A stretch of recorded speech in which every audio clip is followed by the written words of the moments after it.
Selamat malam rekan-rekan mahasiswa, kita berjumpa kembali dalam sesi kecakapan antarpersonal. Ada pepatah mengatakan bulat air karena pembuluh, bulat kata karena mufakat.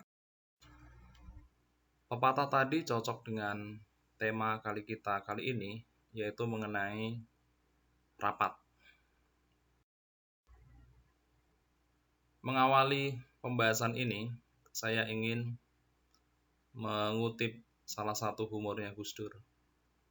Suatu ketika Gus Dur ditanya oleh wartawan,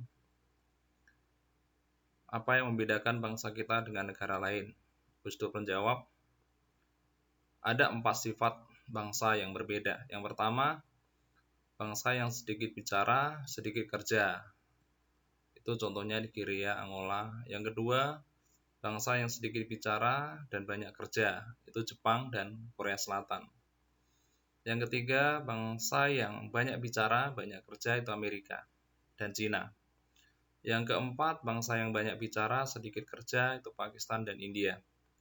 Lalu wartawan tadi bertanya, Gus, kalau begitu bangsa Indonesia masuk yang mana? Gus Dur terdiam sejenak, kemudian wartawan tadi bertanya, kenapa? Gus Dur menjawab, oh, Indonesia tidak bisa dimasukkan ke 4 golongan tadi. Kenapa? Karena di Indonesia antara yang dibicarakan dengan yang dikerjakan berbeda. Nah, itu kata Gus Dur. Semoga sekarang ini sudah berubah. Itu hanyalah jokes. Bicara soal rapat, sebuah studi yang dilakukan oleh Leslie Perlow dan kawan-kawan menunjukkan bahwa 71% dari 180 orang senior managers mengatakan bahwa rapat itu tidak produktif dan inefisien. Ada banyak sebab, tapi sekurang-kurangnya saya rangkum menjadi 4. Pertama, agenda tidak dipahami peserta dengan baik. Yang kedua, pesertanya terlalu banyak, pasif dan tidak kompeten. Yang ketiga, waktunya dilakukan secara tidak pas, rapat mendadak atau tanpa persiapan. Yang keempat, pembahasannya tidak fokus atau banyak hal dibahas di situ. Kapan perlu diadakan rapat? Ada beberapa hal yang membuat rapat harus diadakan. Pertama, kondisi yang mendesak, perlu menyatukan komitmen, memerlukan kontribusi pemikiran peserta, tidak bisa dilakukan dengan saluran administratif, peserta perlu tahu perannya, dan bersifat rahasia. Sekalipun survei tadi mengatakan rapat itu inefisien, tetapi ada kalanya dan memang rapat itu menjadi satu kebutuhan. Pertama, untuk menyebarkan informasi, kedua, mengasah kreativitas ide, ketiga, mengurangi ketegangan, keempat, mempercepat keputusan, dan yang terakhir, melihat reaksi langsung peserta rapat, karena di dalam rapat itu orang bisa melihat satu sama lain. Ini adalah definisi soal rapat, seperti kata pembuka di awal tadi. Rapat adalah media komunikasi resmi yang bersifat tatap muka yang sering diselenggarakan oleh banyak organisasi, baik swasta maupun. Ada beberapa jenis rapat, ini yang sering untuk round table untuk problem, kemudian USAFE untuk kegiatan training, letter. Kemudian untuk decision making digunakan classroom atau teater. Ini beberapa hal yang harus kita kenal di dalam rapat, namanya interupsi. Kita sering melihat di TV, seakan-akan semua interupsi sama padahal beda. Yang pertama adalah point of order, ketika terjadi ada penyimpangan. Yang kedua, instruksi point of clarification, ada perbedaan pendapat.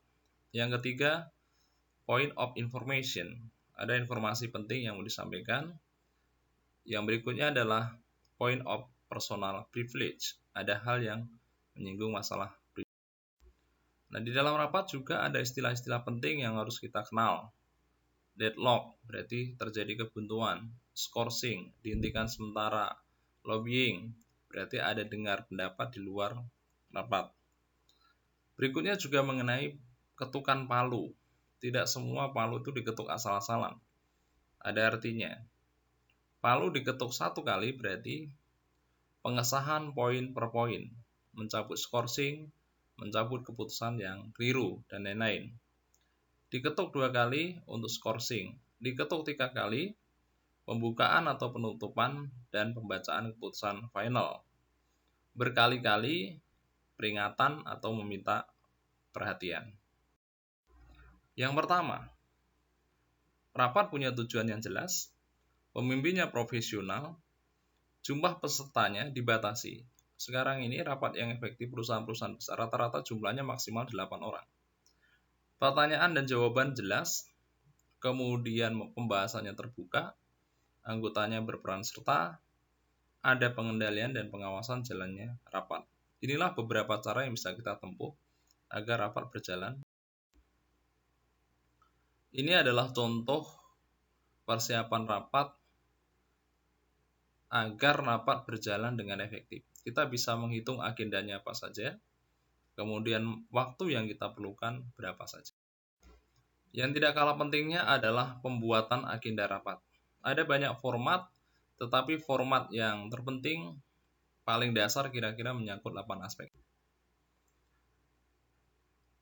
Demikian konsep dasar rapat yang efektif plus tipsnya. Coba saudara dan saudari ingat kapan terakhir Anda rapat, kemudian gambarkan kendala dan hasilnya. Rapat adalah sesuatu yang tidak mudah memang, karena di sana ada pertukaran ide dan gagasan. Menjadi penutup atau epilog pertemuan ini, saya mengutip kata-kata Douwes Dekker.